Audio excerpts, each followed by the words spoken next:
अनिता पेडणेकर आणि दीपाली सय्यद शिंदे गटाच्या वाटेवर आहेत का? नमस्कार, मी विनायक कांगणे. या विश्लेषणमध्ये आपले स्वागत आहे. सुषमा अंधारे यांच्या शिवसेनेतील प्रवेशाने शिवसेनेला एक नक्कीच आधार मिळाला आहे. वेळेला त्यांनी प्रचंड सभा दसरा मेळावा गाजवलेत आणि एकच चर्चेला उधाण आणलेत.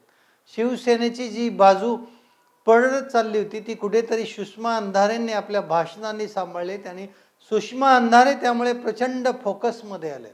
शिवसेनेसाठी ही फायद्याची गोष्ट असली तरी सुद्धा मात्र शिवसेनेची कमान सांभाळणाऱ्या ज्या लीडिंग महिला होत्या त्यामध्ये ताई पेडणेकर यांचं नाव असेल, तसेच दीपाली सय्यद यांचं असेल. यांनी सुद्धा अनेक विरोधी पक्षांचे जे आवाज असेल त्यांनी अक्षरशः दाबून टाकले होते. दीपाली सय्यदनी सुद्धा अशाच विरोधात, मनसे असेल आणि इतर गटांविरोधात सुद्धा असा तीव्र भाजप असेल त्यांच्या विरोधात आवाज उठवला होता. तसंच ताई पेडणेकर या प्रत्येक वेळी प्रसार माध्यमांच्या समोर असायच्या आणि शिवसेनेची बाजू आणि उद्धव ठाकरेंची बाजू त्यांनी प्रत्येक वेळी सांभाळून घेतल्या. खरं तर ताई पेडणेकर हे अत्यंत साधारण महिला होत्या. त्यांच्याकडे कोणतंही पद शिवसेनेचं अद्यापही पद नाही किंवा पूर्वी सुद्धा नव्हतं. मात्र त्यांच्याकडे महापौर पदाची, मुंबई महानगरपालिकेच्या महापौर पदाची जबाबदारी आली आणि त्यांनी ती धुरा अत्यंत चांगल्या पद्धतीने सांभाळली आणि तिथून पुढेच ताई पेडणेकरांचं नेतृत्व सगळ्यांच्या लक्षात आलं आणि त्यांची शिवसेनेच्या वरच्या फळीच्या नेत्यामध्ये एक त्यांची पद नसलं तरी तिथपर्यंत त्यांची गणना व्हायला सुरुवात आली होती आणि त्यांनी प्रत्येक वेळी खऱ्या अर्थाने शिवसेनेची बाजू सांभाळली असेल. करोनाचा काळ असेल त्यावेळेला सुद्धा त्यांनी अत्यंत चांगलं काम केलं होतं आणि शिवसेनेची प्रत्येक वेळेची बाजू प्रसार माध्यमांसमोर असेल किंवा इतर कोणतीही समस्या असेल तिथं त्यांनी अत्यंत चांगल्या प्रकारे आपली मांडली होती. मात्र सध्याच्या काळात सुषमा अंधारे यांनी अचानक शिवसेनेमध्ये एंट्री केली. हिंदुत्वाचा मुद्दा घेऊन त्यांनी प्रचंड सभा गाजवली आणि तिथपासून तो चेहरा शिवसेनेचा एक चेहराच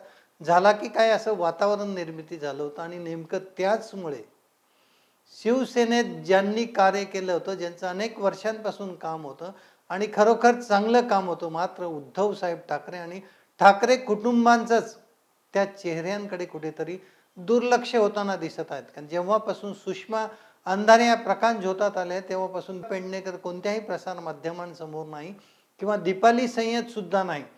किंबहुना उद्धव ठाकरेंनी त्यानंतर त्यांच्याशी चर्चा केली की त्यांना विश्वासात घेतलं की नाही असं सुद्धा प्रसार माध्यमांमध्ये बातम्या येत आहेत. त्यामुळेच कुठेतरी त्यांचं मन, जरी अद्याप त्यांनी प्रसार माध्यमांसमोर ताई असेल किंवा दीपाली सय्यद असेल यांनी उघड जाहीर केलं नसलं तरी मात्र अशा सूत्रांकडून माहिती मिळत आहे की सुषमा अंधारे आल्यामुळे यांच्याकडे पक्षाचं दुर्लक्ष झालेलं आहे आणि इतकं दुर्लक्ष झालं आहे की त्यांना फक्त आता सुषमा अंधारे समोर दिसत आहेत. त्यामुळे कुठेतरी उद्धव ठाकरेंना पुन्हा एकदा मोठा धोका होण्याची दाट शक्यता आहे.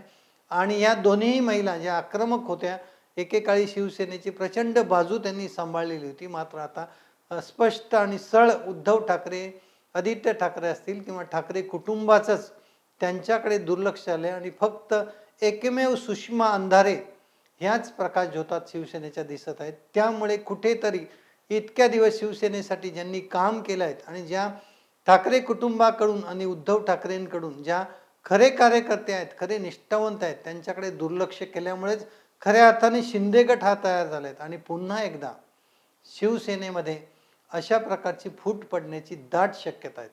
त्यामुळे याला ठाकरे कुटुंब आणि उद्धव ठाकरे सांभाळतील का, आता हा संपूर्ण प्रश्न शिवसेनेचे निष्ठावंतांसमोर पडला आहे आणि ते खरोखर चिंतेत असल्याच्या बातम्या आता यायला सुरुवात झाली. तर हा होता शिवसेनेचा पुन्हा एकदा दुफाळी पडण्याचा प्रयत्न आहे. त्याला आता उद्धव कुटुंबीय सांभाळणार का? तर हे होतं आमचं ह्या क्षणाचं आत्ताचं विश्लेषण. भेटूया अशाच पुढील वेगवेगळ्या भागांमध्ये. तोपर्यंत जर आपण आमच्या चॅनलला सबस्क्राईब केलं नसेल तर कृपया सबस्क्राईब करा. असे वेगवेगळे व्हिडिओपर्यंत आपल्याकडे त्वरित पोहोचले जातील. भेटूया अशाच पुढील भागामध्ये. तोपर्यंत जय हिंद, जय महाराष्ट्र.